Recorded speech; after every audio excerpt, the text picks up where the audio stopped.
Coach, a victory, and it was certainly a convincing one. But I know even with big wins, there's still items on tape that you dig down deep and see that you still want to correct. No question. You know, whether the end result is a victory or a defeat, you always want to learn from it and try to get better for the next week. And then the banquets at the end of the year is when you kind of look back and, you know, celebrate. Although we did, and you got to celebrate, you know, when you win, because it's hard to win.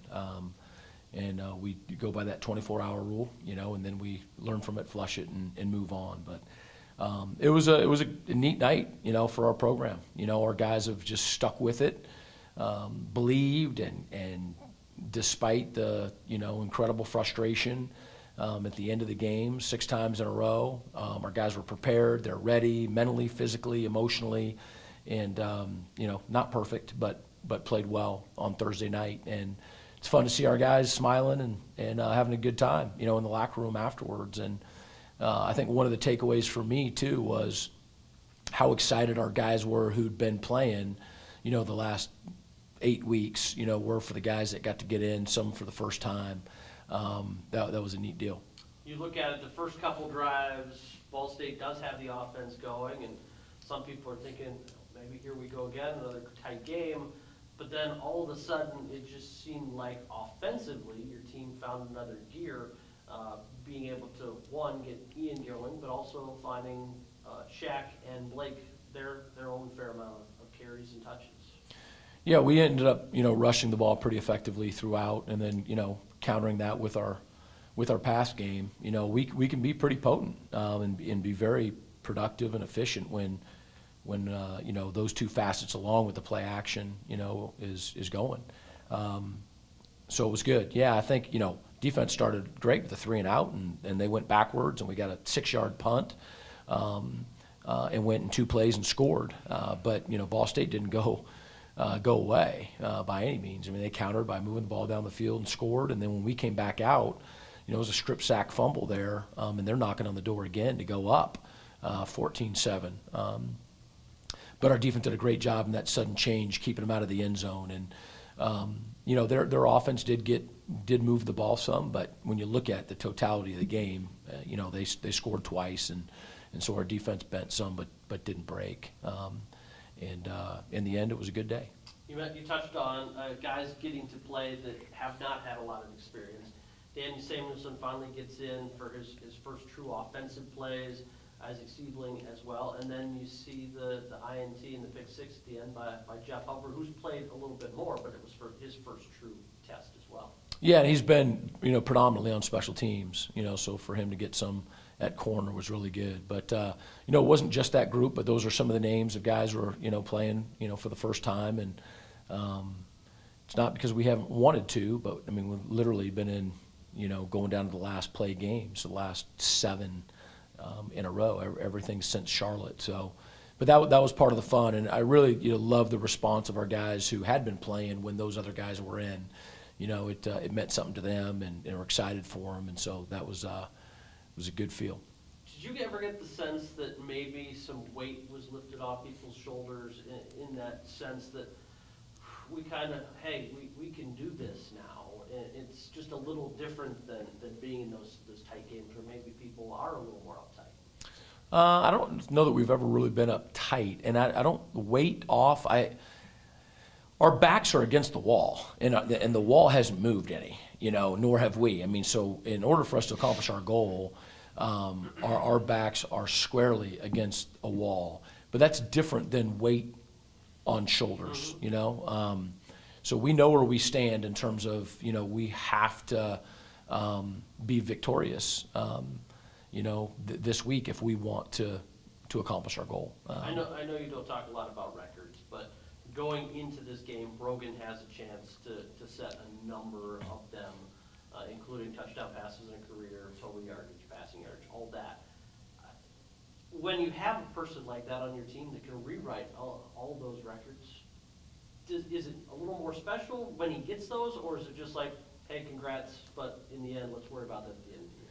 You know, just the way that I work, and maybe to a fault, I absolutely care about the personal success of our guys, but during the season, you know, that's not the focus, you know, for any of us, or it shouldn't be.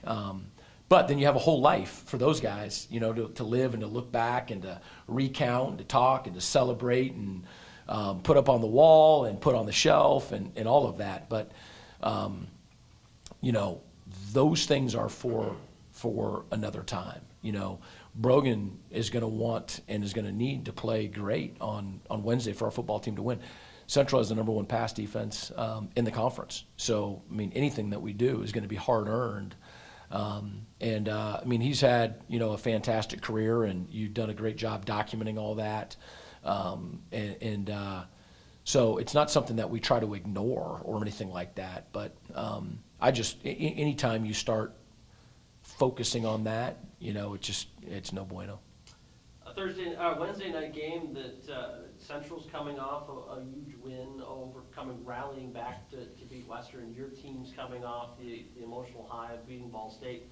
How do you kind of rein those two in, knowing both teams are coming in off really successful weeks prior? Well, you know, I think the beauty of it for me is that it's never been smoke and mirrors, you know, for all of these 6 weeks. I mean, our guys know that we can be a good football team, you know, and so wasn't having to convince them of that just because we didn't win the last play. And they also know that 3.5 hours last Thursday night doesn't erase the 6 weeks of intense frustration, you know. So the exhale that you were talking about, or the weight lifted, I don't see it that way. I see it as our backs against the wall, and there's not an exhale. You know, I think that our response is going to end up being, you know, the entire month of November. What have you seen out of Central Michigan so far? Well, I mentioned, you know, the #1 pass defense. You know, we've watched, you know, all of their games, and there's so many impressive efforts. You know, going to Ohio and winning. I mean, their defense just took the ball away from Ohio, blocked a field goal for a touchdown. I mean, the second week of the season, I think it was, when they beat KU. I mean, second week of the season, nobody knows what teams' records are going to be. So, I mean, it's going to the Big 12 and winning. And then, obviously, you know, we all probably in the hotel the night before our game watched them come back down 14-28 at Western in the monsoon. And they've had other, you know, really good performances and whatnot. But they're the overall really good team. Of course, you know, Coach Bonamego's history with special teams, and so you just know that they're going to be well coached in every facet of that. I talked about their defense, and then offensively, you know, they're a little bit different. I mean, they're spreading you out. They still run the ball and can run with physicality. But they also have a quarterback, or really 2 quarterbacks, that they feel good about with their feet. And then, you know, Shane Morris, you know, when that guy has caught fire, I mean, it's been lights out. And so you're going to have to defend, you know, the entire field, and both the run and the pass, and again, a quarterback. So they're going to be a really, really stiff challenge. I mean, there's no doubt. But you know, we know that we're capable, and we just know that we're going to have to really play well for 60 minutes, you know, to have a chance. Each of the last 2 years, this has been a game that your team has had the lead in the fourth quarter against Central Michigan. They've come back each time, but you're 1-1 in the series. Do you see this again kind of being one of those last team with the ball kind of games? Well, I told Coach New, we talked, you know, sort of during the stretch there at midfield, and, you know, before the game was going to start. And I think the last thing I told him was, "We'll see you after overtime," you know. So we're obviously prepared, you know, to play for however long it takes. You know, I do think that this is going to be a very hard-fought battle to the end.